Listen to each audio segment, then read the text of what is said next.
بسم الله الرحمن الرحیم. السلام علیکم. ویلکم ته بایولوژي. نن به موږ بحث کوو یو بیماری باندې چې هغه ته ویل کېږي هرپیس. هرپیس د ټاپک چې دی دا ما د کلاس 11 بایولوژي نه راغستی دی، 5 نمبر چپټر. اوس هرپیس چې دا څه شی دی، په دې کې ډېر خلک داسې چې هغه ته به دا بیماري راغلي، خو د هرپیس دا نوم چې دی تاسو نه پېژنئ. نو هرپیس داسې یو څیز دی چې تاسو به خیال کړئ چې اکثر زموږ خوله چې ده یعنې ماوت او د هغې نه علاوه کم جینیټل ایریاز چې دي، جینیټل ایریاز مطلب دا دی چې کم زموږ سره سیکسول ایریاز دي، یعنې خوله، بټکس، پینس، وژاینا. په دې باندې چې دی یو قسم دانې راخیږي، هغه دانې چې دي په کې بیا اوبه وشي او د هغې اوبو نه چې دی بیا پولې جوړ شي. نو هغه دانې داسې چې هغه ډېر زیات درد کوي، چې د هغه کله ډېر زیات درد شروع کړي انسان چې دی نو هغه ډېر زیات بېچیني. نو دغې حالت ته مونږ وایو هرپیس، چې په خوله کې او کم جینیټل کم ایریاز چې دي چې کله به هغې باندې دانې راوخیږي، هغه پولو ته بدلې شي، هغه بیا درد شروع کړي، نو دې حالت ته مونږ وایو هرپیس. نو اوس دا هرپیس کوم بیماري چې ده دا زموږ سره د یو وایرس نه لګي چې هغې ته مونږ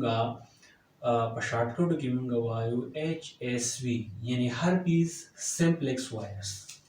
د هرپیس سمپلکس وایرس داسې یو وایرس دی چې دا ذموار دی د دې بیمارۍ دپاره.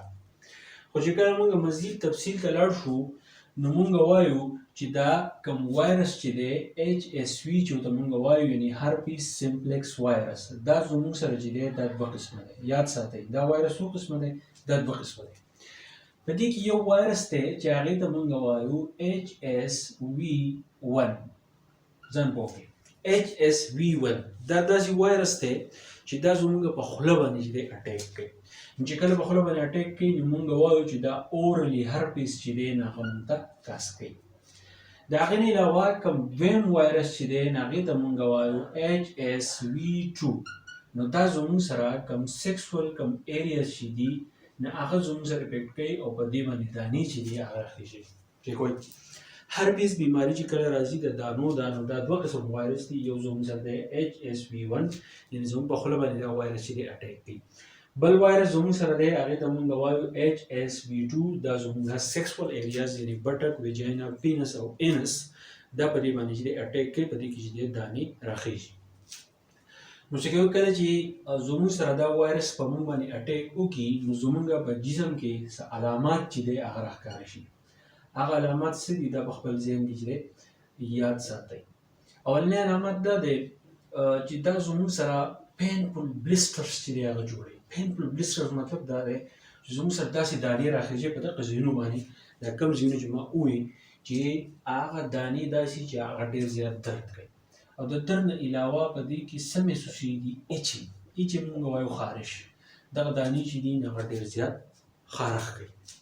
او د هغې نه علاوه چې کله یورینیشن کېږي، یورینیشن مطلب دا دی چې کله انسان چې دی تش بول کوي نو په هغې کې څه محسوسوي؟ په هغې کې چې دی ډېر زیات درد محسوسوي.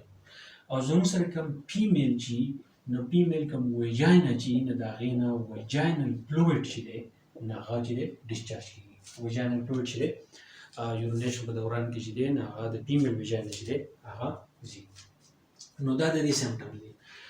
چې کله دا وایرس اټیک وکړي نو دا قسمه سمپټمز چې دی نو دا راښکاره کېږي. نو اوس خبره دا ده چې کله دا HSV وایرس یعنې هرپیس سمپلکس وایرس دا چې کله د انسان په جسم باندې اټیک کوي نو دا څه طریقه کوي؟ دا لږ چې دی لږ په دې سره انسان پوه کوي. څه کوي؟ فرض کړه دا زموږ سره اپیتیلیل سیل دي، یو سیل دا شو، یو سیل چې دی هغه دا شو او بل سیل چې دی دا شو. ځکه زموږ سره کوم سکین چې دی هغه د اپیتیلیل سیل نه چې دی هغه جوړ دی. اوس دا هرپیس سمپلکس وایرس چې دی دا راغی دلته کې دا په اپیتیلیل سیل باندې اټیک کوي. نو چې کله به اپیتیلیل سیل ته ننوتو نو دی په دې کې دننه خپل کالونیز چې دي هغه جوړ کړي. د هرپیس سمپلکس وایرس چې دی نو دا په اپیتیلیل سیل کې خپل کالونیز چې دی جوړ کړي. نو چې کله خپل کالونیز جوړ کړي او د دې ډیولپمنټ وشي نو مطلب دا دی ځکه چې دا زموږ سره ډي ان اے وایرس دی. یاد ساتئ هرپیس سمپلکس وایرس چې ډي ان اے وایرس دی. نو څه چل وشي دا په دې کې رپچرینګ وکړي. چې کله په دې کې رپچر وکړي دا د اپیتیلیل سیل نه چې دی دا راوځي. نو یاد ساتئ نو چې کله په اپیتیلیل سیل باندې دا اټیک وکړي خپل کالونیز جوړ کړي او بیا په دې کې چې د رپچرینګ وشي چې کله رپچر شي نو مطلب دا دی نو دا ډېرو سیلونو ته چې دی خور شي چې کله ډېر زیات سیلونو ته خور شي نو د هغې نه بعد دا علامات چې دی دا راښکاره شي نو چې کله دا علامات راښکاره شي نو چې کوم انسان ته د هرپیس سمپلکس وایرس د جسم ته ننوتی دا بیا لایف ټایم نو اکثر د دانې راوخیږي نو لږ څه یو څو میاشتې چې دی دا دانې چې دی بیا خیشي مطلب دا چې بیا نه دا علامات هم نه دا دانې هم نه نو دا وایرس چېرته ځي نو دا لایف ټایم د انسان په بدن کې چې دی پروت نو د دې علاماتو ښکاره کېدو نه پس او د دانو راښکاره کېدو نه پس دا بیا چې دی ریسټینګ پیس ته ځي موږ ورته چې دی ریسټینګ پیس ورته وایو یا ورته موږ وایو ډارمنټ پیس چې دی نه ورته موږ وایو ډارمنټ پیس او ریسټینګ پیس د یاد ساتئ اوس دا زموږ سره ریسټینګ پیس ته لاړ نو چې کله ریسټینګ پیس ته لاړو نو دا هرپیس سیمپلیکس وایرس چې دا په چېرته ځي نو یاد ساتئ زموږ سره چې کوم نیورانز دي ٹھیک شو چې کوم نیورانز دي زموږ سره نو دا هغې ته ننوځي او بیا د نیورانز کوم سیل باډي چې ده کله چې دا سیل باډي ډېر زیات راغونډ شي نو موږ ته په جمع باندې وایو ګینګلیا څه ورته وایو ګینګلیا نو چې جوړ شي دا هرپیس سیمپلیکس وایرس چې دی دا راشي دا سیل باډي ته چې دی ننوځي نو چې کله سیل باډي ته ننوځي نو دا په دې کې پروت دي اوس په دا د دې نه کله راوځي نو چې دا کله دې ته ننوځي دا دانې ورک شي دا علامت ورک شي نو اوس په دا د دې نه کله راوځي چې کله مونږ ډېر زیات غرمو ته ګرځو یعنې مونږ وایو چې کله زمونږ سن لایټ ایکسپوژر چې دی کله ډېر زیات کېږي غرمو ته ډېر زیات ګرځو نو دا د دې نه راوځي بل یو کنډیشن دی مونږ ورته وایو سټرس یعنې انسان چې کله ډېر زیات خفه وي په ډپریشن کې نو د هغې نه بعد هم دا هرپیس چې دی دا واپس راوځي او د هغې نه بعد دا به د اپیتیلیل سیل باندې چې دی دا اټیک کوي او د علامات او دغه دانې چې دی بیا راښکاره کوي نو اوس دا په خولو او په سیکسوال ایریاز باندې ولې اټیک کوي دا ځکه اټیک کوي چې دا دواړه ځایونه زموږ سره داسې دي چې دا ډېر زیات سینسیټیو دي نو د سینسیټیویټي د وجې نه دا چې دی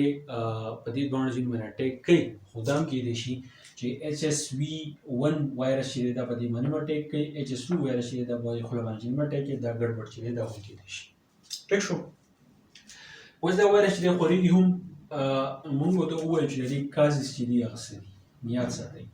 کازز د دې څه دي چې یو کس دی چې هغه ته چې دی هرپیس سیمپلیکس وایرس چې دی هغه باندې اټیک کړی دی او دی چې وکړي دی وکړي کیسینګ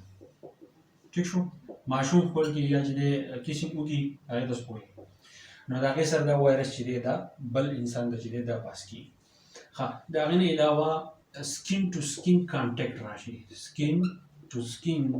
کانټیکټ چې دی هغه راشي نو د هغې سره هم دا وایرس چې دی دا ټرانسفر کېږي او بل د هغې نه علاوه څه چل کېږي دا کېږي یا زموږ سره وشي چې سیکسوال کانټیکټ زموږ سره وشي نو د هغې سره هم دا وایرس چې دی دا پاس کېږي نو په دې دریو طریقو باندې دا وایرس چې دی د یو انسان نه بل انسان ته چې دی دا پاس کېږي ټیک شو ښه نو دا خو شو کازز بیا که فرض کړه موږ د دې ټریټمنټ خبرو کوو چې د دې علاج چې دی هغه څه دی نو د دې علاج دا دی چې انټي وایرل میډیکیشن چې دی هغه موږ استعمالو انټي وایرل میډیکیشن نو انټي وایرل میډیکیشن داسې دوايانې دي چې هغه موږ د پیلز په شکل چې دی ورکوو یعنې د ګولو په شکل چې دی هغه ورکړل کېږي خو دا وایرس چې ختموي نو ځکه چې دې لپاره څه ویکسین نشته وایرس نه ختموي خو صرف دا کوي د دې چې کوم آوټ بریک دی مطلب دا دی دا چې کله اپیتیلیل سیل نه راوځي دا کوم آوټ بریک چې دی دا سلو کوي بل د دې وایرس کوم اکټیویټي چې ده دا هغه سلو ډاون کوي نو دغه انټي وایرل میډیکیشن چې دی دا د دې لپاره چې دی استعمالېږي ټیک شو نو دا خو شو ټریټمنټ بلکې موږ د دې پریونشن خبرو کوو چې د دې نه موږ چې دی موږ ځان څنګه ساتو نو پریونشن دا دی دا خاص کر د میرټ خلکو لپاره دی چې avoid sexual contact چې کله میرټ خلکو له دا وشي نو بیا پکار دا ده چې کوم سیکسوال کانټیکټ دی چې هغه بیا ختم کړي ځکه چې زموږ سره HSV1 وایرس چې دی نو دا زموږ سره د 70 نه والا د 80% پورې خلک چې دی هغه افیکټ کوي یعنې چې کومه خوله چې دی په دې باندې چې دی دانې راخېږي او HSV2 چې دی دا تقریبا د 50 نه والا د 60% پورې خلک چې دی هغه افیکټ کوي ٹھیک شو او کامن په کوم ځای کې دی دا زموږ سره کامن دی په یوروپین کنټریز کې زموږ په ځایونو کې دا دونه کامن نه دی خو په یوروپین کنټریز کې دا ډېر زیات عام دی نو چې کوی یو پیر د شارټکټ د خلاصې ما هرپیز یو بیماری ده چې دا زموږ خوله او کوم سیکسوال ایریاز چې دي یعنی پینس اینس ویجانا دا چې افیکټ کوي دانې راوخیږي پکې اوبه وشي د هغې نه پولې جوړ شي هغه درد کوي هغه خارښت کوي نو دغې ته موږ وایو هرپیس علامات یې دا دي ما تاسو ته ووایي چې کله یورینیشن کېږي هغه پینس چې دی درد کوي کوم فیمیل چې وي نو هغې ویجاینل فلویډ چې دی د هغې ډسچارج چې دی هضم سره کېږي علامات یې دا دي چې کیسینګ د وجې نه سکین ټو سکین کانټیکټ د وجې نه د سیکسوال کانټیکټ د وجې نه چې دی نو دا بیماري د یو نه بل ته چې دی پاس کېدی شي ټریټمنټ یې دا دی چې انټي وایرل میډیکیشن د ګولو په شکل چې دی هغه ورکوي ځان به دې ساتو څنګه کوم میرټ کسان چې دي چې چاته دا علامات په چا کې ښکاره شي نو پکار دا ده چې سیکسوال کانټیکټ چې دی هغه بیا نه کوي سکین څنګه افیکټ کوي اپیتیلیل سیل باندې اټیک وکړي وایرس خپل کالوني جوړ کړي اپیتیلیل سیل باندې د هغې نه چې وایرس چې دی هغه راوځي هغه خپل علامات چې دی ښکاره کړي خو دا بیا رسټینګ پیس ته ځي نیوران ته ځي دا چې کوم سیل باډي چې راجمع شي د موږ ګینګلیا وایو هغې ته ننوځي دا د رسټینګ پیس یا زموږ سره ډارمنټ پیس دی نو چې کله موږ د سن لایټ ډېر زیات ایکسپوجر وشي یا موږ ډېر زیات خفه یو نو دا وایرس د دې نه چې دی بیا راوځي او واپس اپیتیلیل سیل باندې چې دی نو هغه بیا اټیک کوي نو دا هرپیز و امید کوم چې تاسو به شوي سکرین شاټ هم ځان اخیستی شئ که ځان سره چې دی ساتئ نو ملګرو سره ضرور شیر کړئ ګیله وشو د بل لیکچر سره تھینک یو ډیر